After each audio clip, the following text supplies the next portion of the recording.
ہمارے پاس آپ کی دی ہوئی ہر نعمت بہت بڑی ہے، مگر سب سے بڑی نعمت ایمان ہے۔ اللہ ایمان کا کوئی بدل نہیں ہے۔ اللہ خدا نخواستہ اگر ایمان چلا جائے تو ہم کسی کام پہ نہیں رہیں گے، ہمارا بیٹا غرق ہو جائے گا۔ اے رب کریم، اے رحمان الرحیم، ہم آپ سے بھیک مانگتے ہیں، اللہ ہم آپ سے بھیک مانگتے ہیں، آپ کی رحمت کے واسطے سے اللہ یہ درخواست کرتے ہیں کہ ہمارے بیوی بچوں کے، ہماری نسلوں کے، ہمارے رشتہ داروں کے اور دنیا میں رہنے والے تمام مسلمانوں کے ایمان کی حفاظت فرمائیے۔ اے اللہ ایمان بچا لیجیے۔ اے اللہ سب کی عزت و آبرو کی، گھر بار کی، آل اولاد کی، کاروبار کی حفاظت فرمائیے۔ اے اللہ اپنی رحمت کا معاملہ فرمائیے، فضل کا معاملہ فرمائیے۔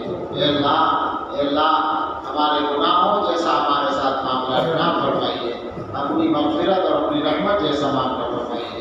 اے اللہ جسمانی اور روحانی بیماریوں سے شفا دے دیجیے۔ ہم نے جس کے جن میں کوئی قرض ہے اللہ اس قرض سے سبکدوش فرما دیجیے۔ جو بے گھر ہے انہیں آرام سے کشادہ گھر دے دیجیے۔ جو بے روزگار ہیں انہیں بابرکت حالات روزگار دے دیجیے۔ جو مقدموں میں الجھے ہوئے اللہ ان کو قریب فرما دیجیے۔ جو جیل و غربت میں رہائی دلا دیجیے۔ جن کو اولاد نہیں اللہ انہیں اچھی اولاد عطا فرما دیجیے۔ اے اللہ ہماری اولادوں کی طرف سے ہمیں خوشیاں عطا فرمائیے۔ اولادوں کے سلسلے میں ہماری اچھی تمنائیں پوری فرمائیے۔ اے اللہ زندگی آپ کی دی ہوئی امانت ہے اور اس امانت کا ہم صحیح استعمال نہیں کر رہے، اللہ معاف کر دیجیے اور انجام بہتر فرما دیجیے۔ اے اللہ ہم میں سے ہر ایک کے سامنے کچھ ضرورتیں ہیں، آسانی سے پوری کر دیجیے۔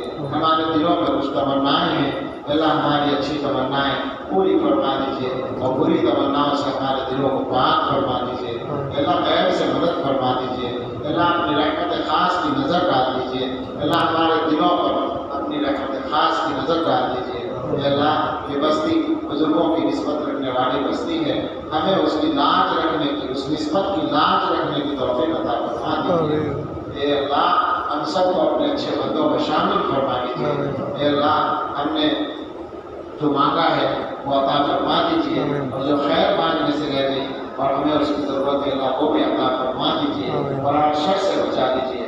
ہمارے والدین یا متعلقین میں سے جو کوئی دنیا سے جا چکے ہیں اللہ اس سب کی مغفرت فرما دیجیے اور جو موجود ہیں جتنے بھی ہمارے متعلقین جن کے والدین موجود ہیں یا رشتہ داروں میں یا ہمارے اساتذہ اور مشائخ اور اکابر خاص طور سے ہمارے حضرت، اللہ سبھی کو صحت و عافیت عطا فرمائیے اور صحت کے ساتھ عمر میں برکت فرمائیے۔ اے اللہ آنے والے وقت کو ہم سب کے لیے اور پوری امت کے لیے گزرے وقت سے بہتر بنا دیجیے اور سب سے بہتر ہمارے آخری وقت کو بنا دیجیے۔